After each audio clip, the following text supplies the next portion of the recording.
Em nome do Pai, e do Filho, e do Espírito Santo. Amém. Vinde, Espírito Santo, vinde por meio da poderosa intercessão do Imaculado Coração de Maria, vossa amadíssima esposa. Meditação da história da Sagrada Paixão, segundo Luís de la Palma. Capítulo 48. O corpo do Salvador é retirado da cruz e sepultado. José e Nicodemos saíram da cidade após preparar todos os instrumentos e com os auxiliares necessários para retirar o corpo do Senhor da cruz.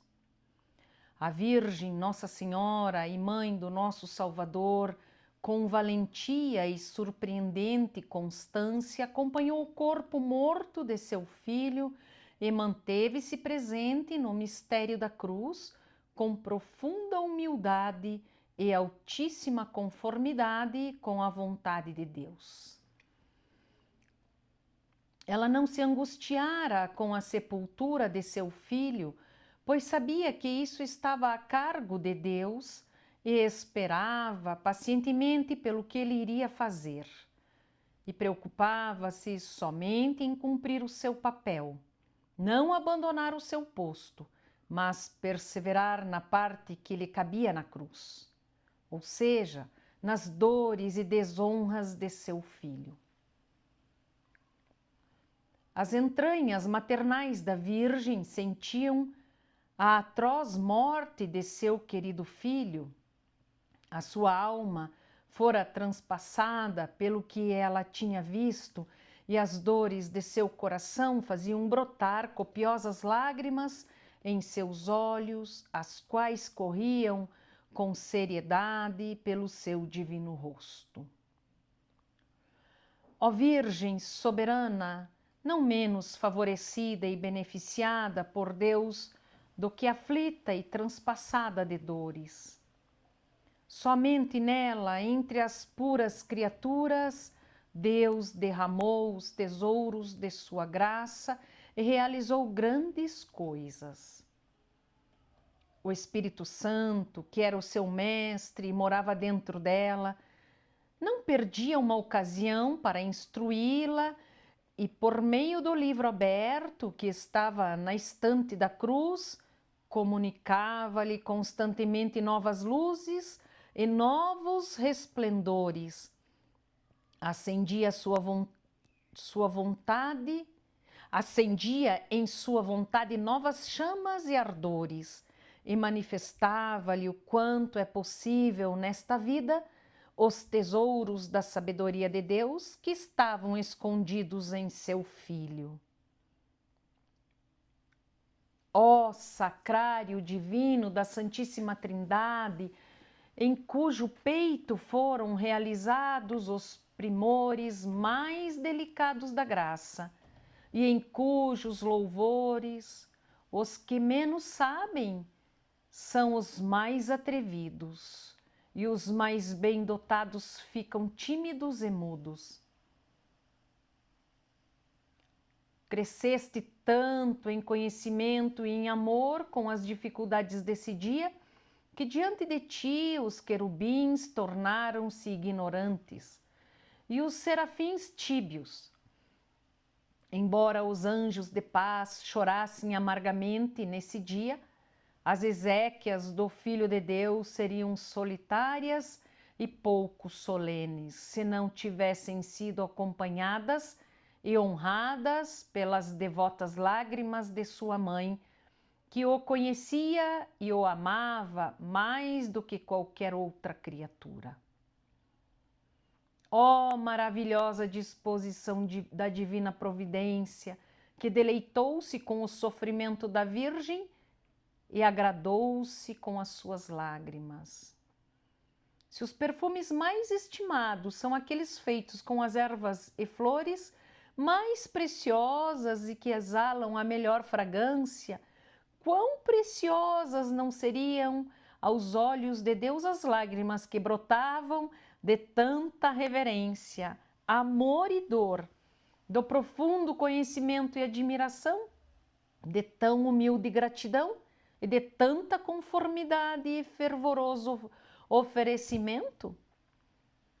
A Virgem contemplava o seu filho na cruz, acompanhada pelo evangelista e pelas outras santas mulheres, honrando a sua morte com as suas lágrimas e, sobretudo, com os afetos do seu coração, quando os dois nobres homens, José e Nicodemos, chegaram ao Calvário com os demais que os acompanhavam.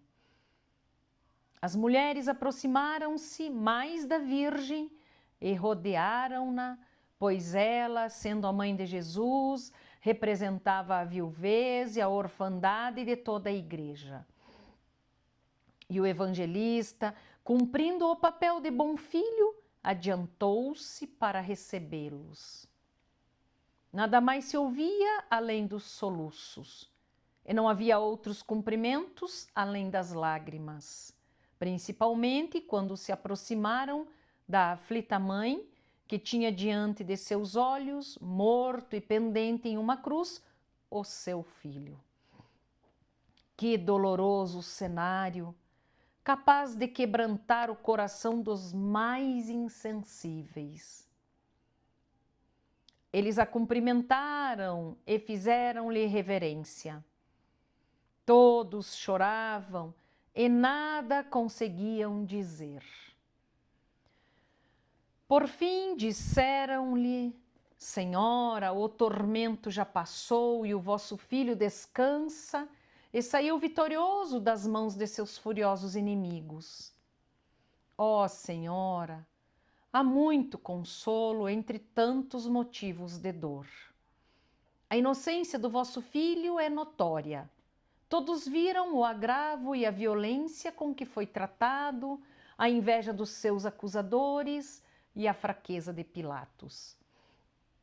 Por outro lado, a constância, a modéstia, o silêncio e a serenidade do vosso filho causaram admiração e reverência no próprio juiz que o condenou. Ó desventurada nação e cidade que causou tanta desordem, que se sujeitou a pena tão horrendo delito e à infâmia de tão abominável maldade. Queira Deus, Senhora, que nós não tenhamos tido parte em conselho tão diabólico. Estávamos em nossas casas para não ver, não participar e não ouvir o que não poderíamos impedir.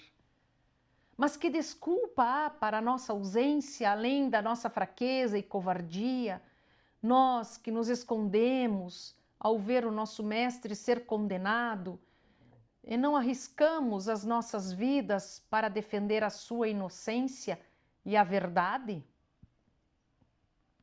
A vontade de Deus, porém, era que esse homem inocente morresse pelo bem de todos. Como teria sido possível corrigir e deter o povo louco e furioso? Viemos agora, Senhora, e nos apresentamos diante de vós, tarde demais para ajudar e defender o Senhor vivo, mas em tempo para honrá-lo e sepultá-lo depois de morto. Nós temos a licença do juiz. Autorizai-nos também vós, Senhora, que sois a mãe do Senhor, e recebei em nome do vosso Filho e nosso Mestre esse devoto serviço.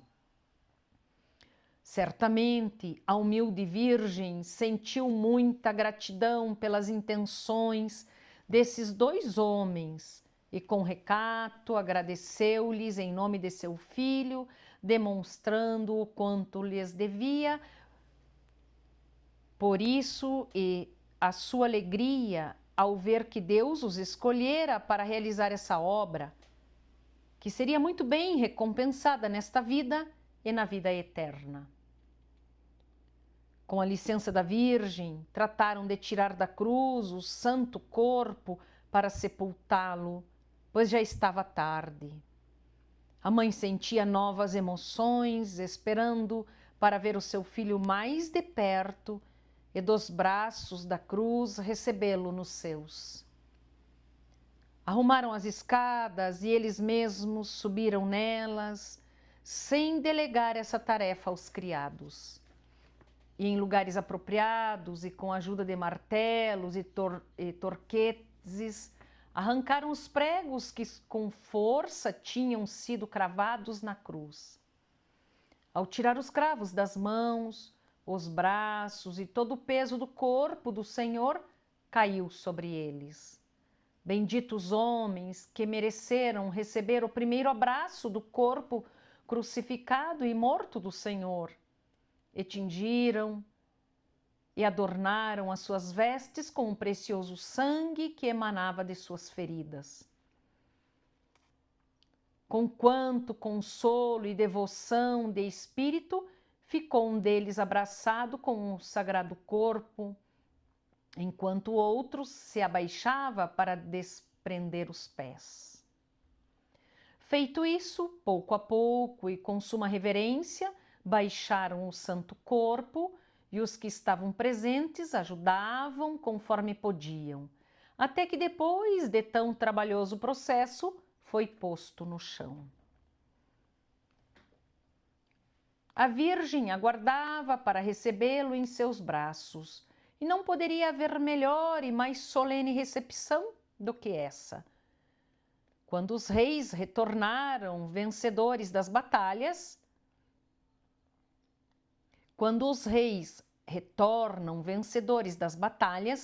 principalmente depois de terem lutado valentemente pelos seus e libertado o seu reino da servidão, são recebidos por seus vassalos com grandes demonstrações de honra e júbilo, com danças, aclamações e todas as demais formas que os homens encontram para reconhecer, honrar e tornar solenes os triunfos de seus reis, e pôr a seu serviço os seus bens, a sua honra e a sua liberdade, que confessam ter recebido deles.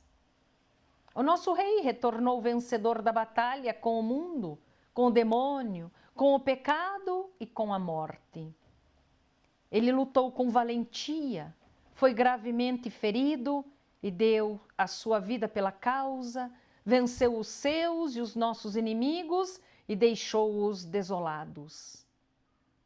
Pela sua vitória, nós fomos libertados do poder das trevas e passamos para o reino da luz e da esperança, da vida eterna. Ó Igreja Católica, povo escolhido pelo Filho de Deus, povo conquistado com o seu sangue.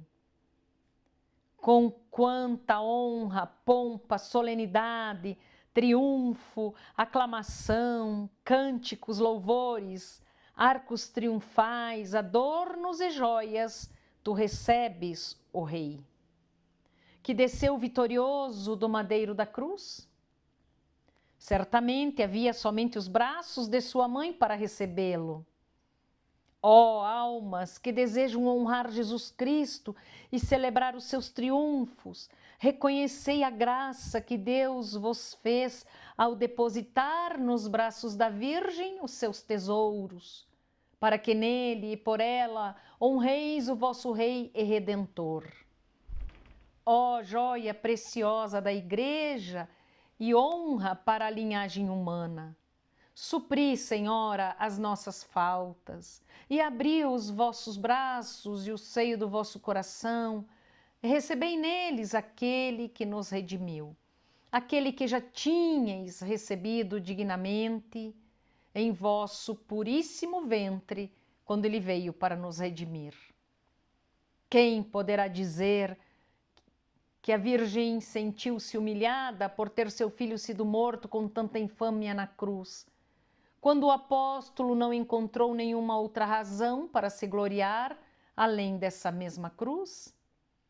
A Virgem tinha ainda mais motivos para gloriar-se nela, pois recebera mais dons e graças por meio dela. Vós, Senhora, conhecestes o mistério da cruz melhor do que o apóstolo. Depois que o evangelho foi pregado e recebido, vós, com muita humildade, soubestes estimar e agradecer as graças de Deus melhor do que qualquer outra criatura. Vós compreendestes muito bem que todas as graças foram conquistadas pelo vosso Filho na cruz. O que sentistes ao ver o vosso Filho descer da cruz, ferido e chagado, repugnante, semelhante a um leproso, e morto por vós? O que dissestes? Com quais desejos e ânsias de amor o recebestes? Talvez tenhais dito: dai-me aqui o meu Senhor. Quando o vosso preciosíssimo Filho, Senhora, falou-vos da cruz para não se enternecer e nem vos enternecer, não quis chamar-vos mãe, mas disse mulher, eis o teu filho. Dizei-nos, Virgem, por vosso precioso amor, se depois que ele morreu e quando somente vós sentíeis a ternura e a dor, o chamastes filho. Quando ele tinha 12 anos e vós o perdestes por 3 dias e o procurastes com tanta dor, as vossas maternais entranhas não puderam conter-se quando o encontrastes no templo e o chamastes filho. Filho, por que agiste assim? Agora que desceram o seu corpo morto pelo tormento, como pudestes conter a força do vosso amor e não dizer: meu filho, por que vens assim?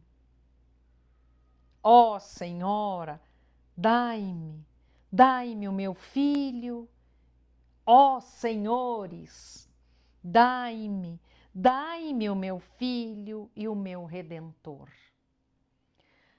A Virgem reprimia com modéstia e gravidade os impulsos do seu coração e as lágrimas saíam de seus olhos com abundância.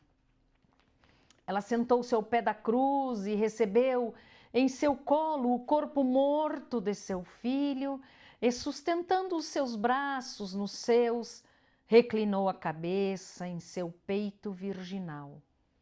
Fixou atentamente os seus olhos nele e depois, levantando-os ao céu, deu início à devota meditação da paixão do Senhor, à compaixão e às lágrimas, à profunda contemplação e aos altíssimos sentimentos de dor e de amor que por todos os séculos teriam sobre esse mistério os fiéis e escolhidos filhos de Deus.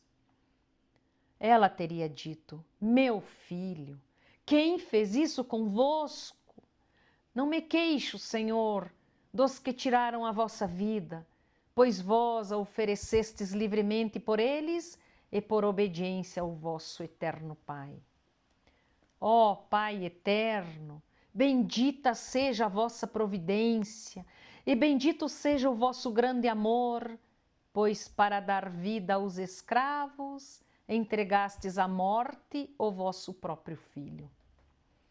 Meu filho, esse era o vosso desejo e ele foi cumprido.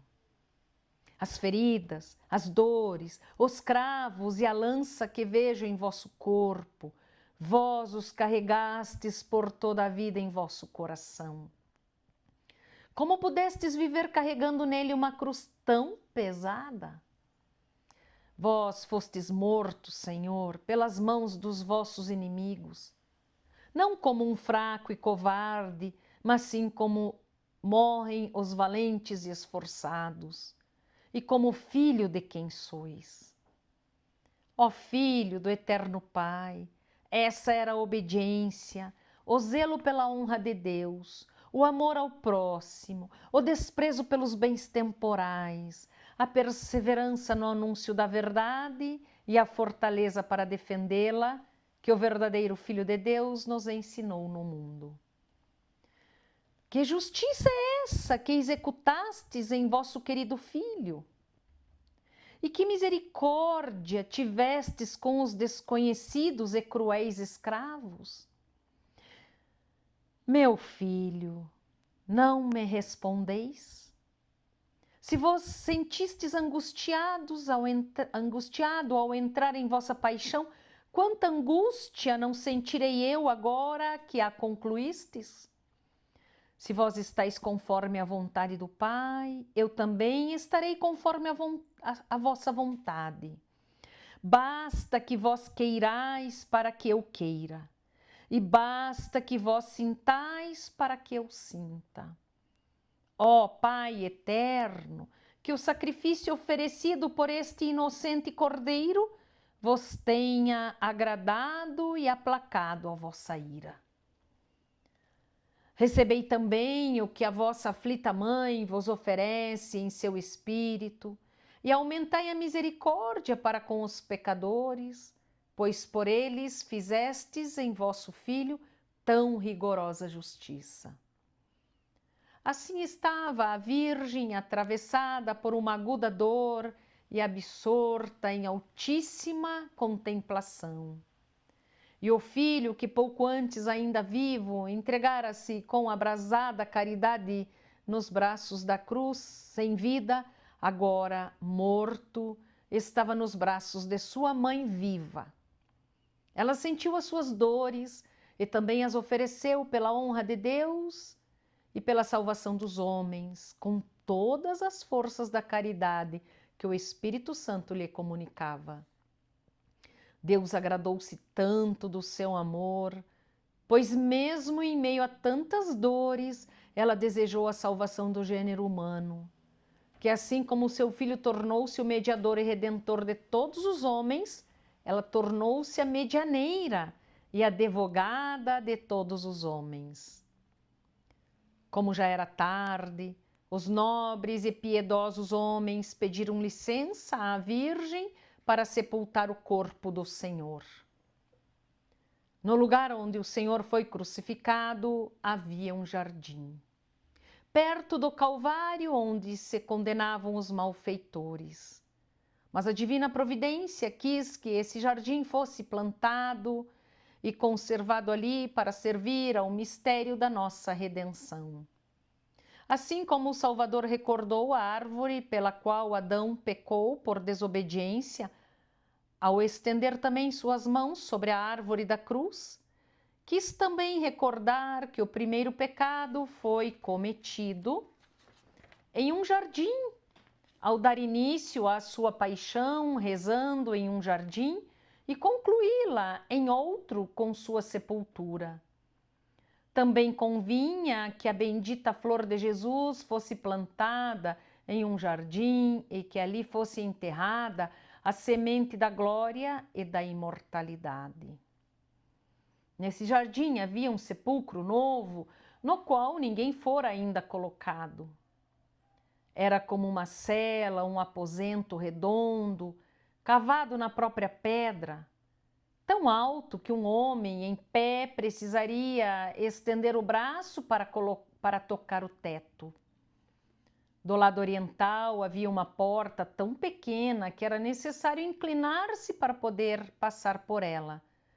Ao norte ficava o lugar da sepultura, lavrado na mesma pedra, com 7 pés de largura e 3 palmos acima do chão. Dizem que a cor da pedra era uma mistura de branco e vermelho. Tudo indica que esse era o sepulcro do próprio José de Arimateia e que ele mesmo o lavrara com grande competência e esmero. Pois o Evangelho disse que ele pôs o Senhor em seu túmulo novo que talhara na rocha. Assim se vê, por um lado, a extrema pobreza do nosso Salvador, pois morreu nu e não tinha nem sepultura e nem uma mortalha para envolver o seu corpo. E por outro lado, a providência de Deus, que despertou a devoção desses 2 homens ricos e importantes para que exercessem esse ofício com todas as cerimônias e demonstrações de honra que pudessem.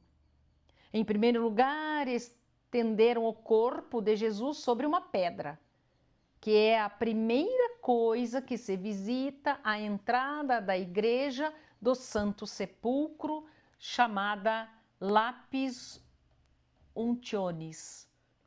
E sobre lençóis ungiram-no com uma grande quantidade de ungüentos aromáticos e envolveram-no em lençóis limpos e novos, comprados pelo próprio José para essa finalidade. Cumpriram com o Senhor todos os costumes que havia entre os judeus, para com as pessoas importantes que sepultavam. Não deixaram nenhum costume de lado, porque consideraram que a morte de cruz em nada diminuíra a dignidade do Senhor e não havia razão para não agirem conforme a tradição. Tampouco quiseram ir além por causa de sua modéstia e pela modéstia do Senhor, e nem estender-se na pompa funeral conforme a sua fé e devoção, mas sim proceder em tudo conforme os costumes. Depois disso, levaram o seu santo corpo ao sepulcro, acompanhado pelos santos homens, pelos seus familiares, e ali estavam pelas piedosas mulheres que estavam na companhia da Virgem, e por todos os anjos e espíritos bem-aventurados que estavam presentes para honrá-lo, assistindo à sepultura de seu Senhor. José e Nicodemos colocaram o corpo no sepulcro, talhado na pedra, desculpando-se cortesmente por colocá-lo ali, por ser o lugar mais próximo e à mão. E por não haver tempo, por respeito ao sábado, de buscarem outro sepulcro mais suntuoso, por não convocarem mais pessoas e por não procederem com mais aparatos e ostentação pelas ruas da cidade. Mas, na verdade, nenhum outro aparato teria sido mais conveniente do que esse para o enterro do Senhor.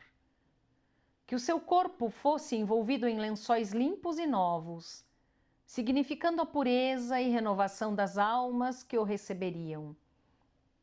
Em uma sepultura talhada em uma pedra, na qual ninguém até então havia sido sepultado, pois assim como ele veio para esta vida através de uma mãe virgem, deixou-a por um sepulcro virgem, do qual, como da Virgem Mãe, nasceu outra vez a vida imortal e gloriosa. Estavam presentes Maria Madalena e a outra Maria, a mãe de José, e as demais mulheres que vieram com ele desde a Galiléia, as quais, sentadas em frente ao sepulcro, choravam e lamentavam a morte do Senhor e, ao mesmo tempo, observavam o local onde ele fora posto, o modo e a disposição do corpo, porque queriam voltar após a festa e aliviar os seus sofrimentos vendo-o, adorando-o e renovando as suas funções. O Evangelho não disse a Virgem Nossa Senhora esteve presente durante o sepultamento, ou se talvez não permitiram que ela assistisse, para não aumentar ainda mais a sua dor. Ela teria permanecido no Calvário, apropriadamente acompanhada, e para ensinar a toda a igreja a adoração e reverência que deveria ser prestada à cruz, ela, movida pelo Espírito Santo, estaria adorando o santo madeiro da cruz, que até então era considerado algo abominável e infame. Sua acompanhante aguardava para retornar antes do anoitecer à cidade. Em nome do Pai, e do Filho, e do Espírito Santo. Amém.